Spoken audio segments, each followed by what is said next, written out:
Hey everybody, it's Tripl-L, and now let's talk that amazing Darling in the Franxx episode.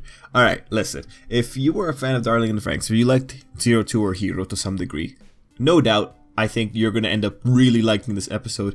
If you're not a fan of Darling in the Franxx, you're still kind of like just watching it for whatever reason, I feel like maybe the emotions could like sway some people, but it all really depends on what exactly you came into Darling in the Franxx for. If you're not liking it already, given that it's having a bigger slant towards characters, you may not end up liking this, but whatever. No worries.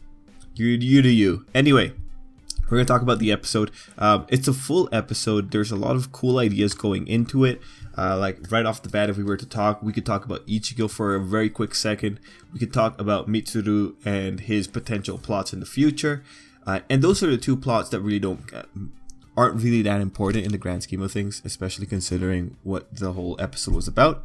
You can maybe talk a little bit about Garden, and then the big ones here are Zero 2, her drives, Hiro, his identity disruption, and just how nice that final sequence was, along with the overall metaphor of the beast and the prince. So there's a lot of cool things. Oh, and of course, Dr. Franxx. I have to make a note about that, Dr. Franxx for this one. But yeah, those are the big things that I could think of right now that you could talk about, and we're going to go through them. So let's cover the two non-Zero 2 Hiro issues first, and those being Mitsuru and Ichigo. The first thing with Ichigo is that last episode I noted how nice it was that Ichigo was still reaching out to Zero 2, and I think there's a note here in this episode that I think is worth acknowledging for Ichigo. That being that Ichigo said that being different is scary. That's a thought that she had as a kid, and mind you, in the context of things, she wants to be the same as depressed children, right? Because they're the majority, and you know, it's weird that she's not feeling that depressed. That was very interesting, and I do think that line of thought is what allows her a degree of empathy with Zero 2.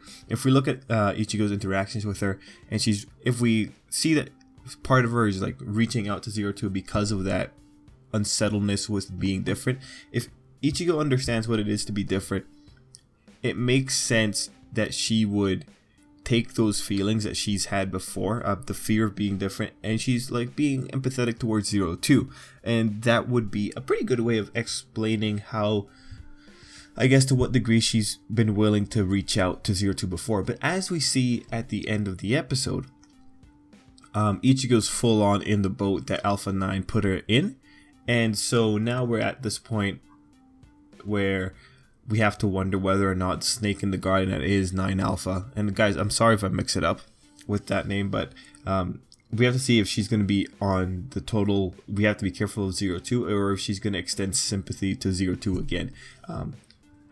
The end of the episode with Hiro now fully back in memories of Zero 2 makes it feel like maybe not, this is going to be okay and Ichigo could be talked down, but we have to see. The Ichigo Zero 2 Hiro drama is probably going to keep going on for a little bit till Goto gets his fangs fully into Ichigo. So yeah, I still like that note was in the episode though.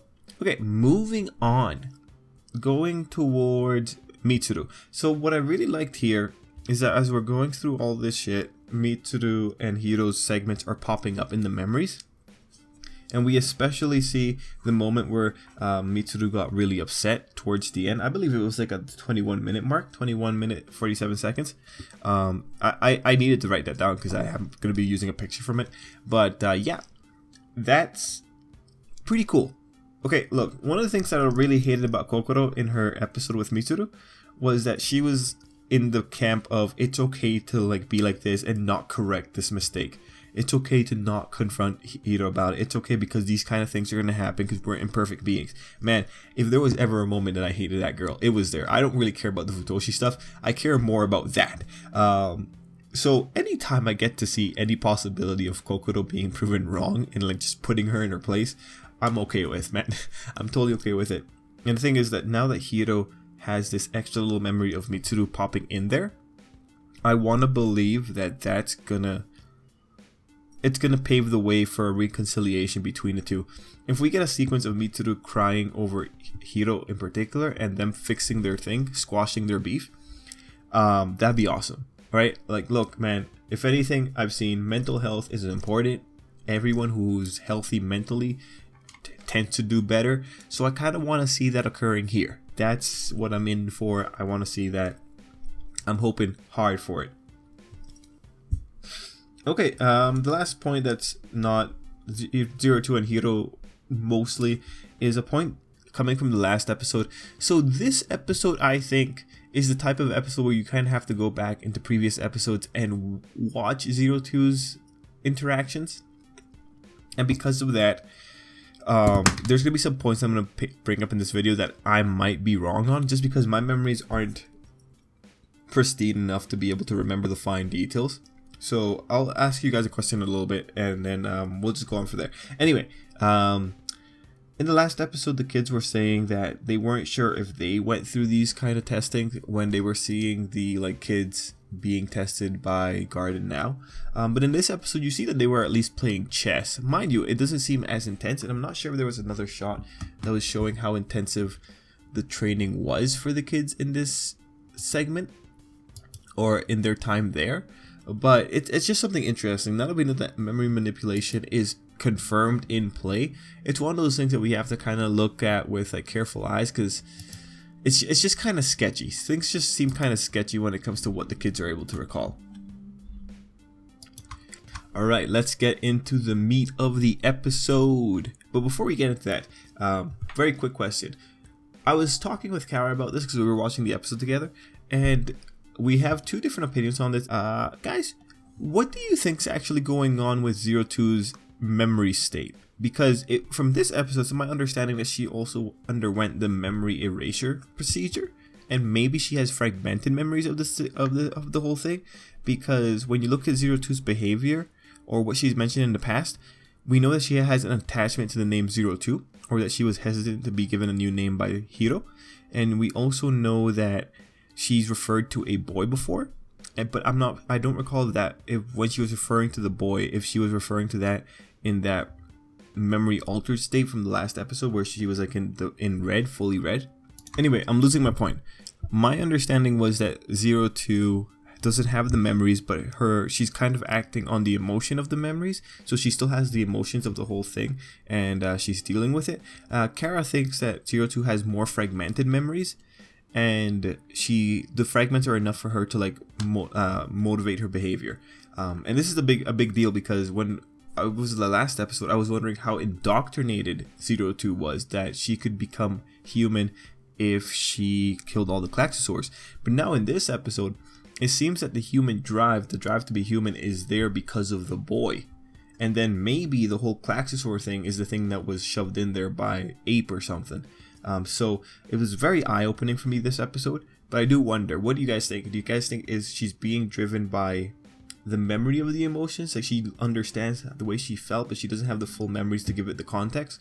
Or do you think she actually has way more memories than we're led to believe compared to Hiro? Like, she has a lot more of the fragments. That said, you consider, hey, she didn't really, I think, fully remember Hiro.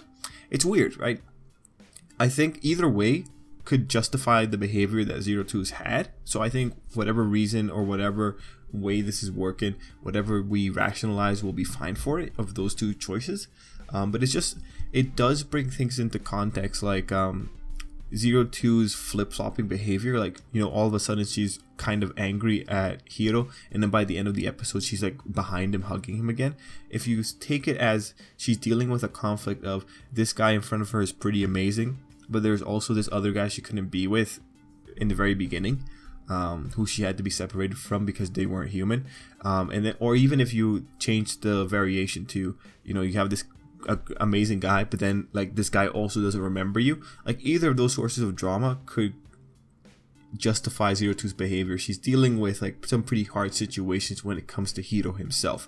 That said, if you take it that she doesn't have full memory of the event, that she doesn't know that Hiro and the boy were the same person, then I think the conflict can become a little bit more justifiable. Anyway, we're already in the meat of the episode. So let's take a step away from Zero Two real quick and talk about Hiro real quick. Who else thinks that Kid Hiro is the better Hiro here, right? Because I personally really like Kid Hiro. Like, he is so much more competent than Teenage Hiro. And there's probably good reason for that. One of the big questions we have to ask here is that after we see the way this kid's operating, we have to ask, to what degree did the memory wipe mess up his personality, right? What kind of disturbance has there been in his personality because of the memory wipe? Like, if we think about it, really, to wipe memories, you must be nuking some part of a person's mind. You must be nuking some part of a person's neurons. Who knows what kind of effect that's going to have on a person? Especially when you're taking away such a formative part, and especially when we see that there seems to be a bit of there seems to be a bit of scattershot here when it comes to what memories got nuked, because we see that also Mitsuru's memories, or the memories of Mitsuru's event, also got destroyed along with the 02 events. So we can see it's an imprecise technology. So I do wonder to what degree that the memory wipe has a bigger effect on Hiro in general. Again, we see that his personality has changed. We know that the kids have said that Hiro's been different ever since that day. So that's pretty interesting, right? There's also another note here. Hiro is way more knowledgeable, it seems like, when he was a kid. He seems way more knowledgeable. Like, he knows about marriage. He knows that it's something that people do when they love each other. Like, Hiro, like you know this information, but you don't understand what kissing is. You didn't know what kissing is, guys. Like, this is gonna be a point I'm gonna probably carry all the way throughout to the end of the season here. All right, but listen, the gaps in boys' knowledge are very weird, mind you. This one, we can, again, it can be justified because maybe he just knows about the marriage thing. Maybe he just knows about love. It's also just very interesting that he doesn't know what symbolizes love, or what is a manifestation of love, that being a kiss. Just very weird stuff that he doesn't know. I find it very funny, but it's also one of those things that's just like, really? Anyway, when you have like Kid Hiro talking about marriage and like all that kind of stuff, it's like, it's one of the cutest sequences in the series, because you have Mini 02 barely able to say words, and she thinks she's being proposed to. She thinks she's got this kid and he's with her, and Hiro's like, yeah, we're gonna be together forever. I really enjoyed that. That was such a cute little sequence. I think the cutest sequence of the episode, though, for sure, was the candy sequence with 02. Anyway, Hiro chose to protect this girl even at the cost of his own life. Like, when he found out that he could possibly be killed, he buckled down and just decided, I'm going to keep this girl away from these people. So that was pretty cool. Overall, Child Hiro is the kind of person that takes out a lamp somewhere and destroys a window with it. I want more of that Hiro, alright? I want him to destroy the windows to, 02's heart. That'd be amazing. Alright, so moving into 02, if I missed any notes on Hiro, let me know, but 02. So her story is very interesting. She had a caregiver at the beginning. She had her fascination with the book. She had her treatment at Dr. Franxx, and then she had her adventure with Hiro. Very cool stuff. And then she has that story that's maybe being played as a metaphor. So very quick note on the story. I feel like at this point, given the way the story went, I think it's better for 02 to abandon being a human. Just because the problem in the story came in when the witch got involved. And I think 02 and Hiro, doesn't matter if they're different species.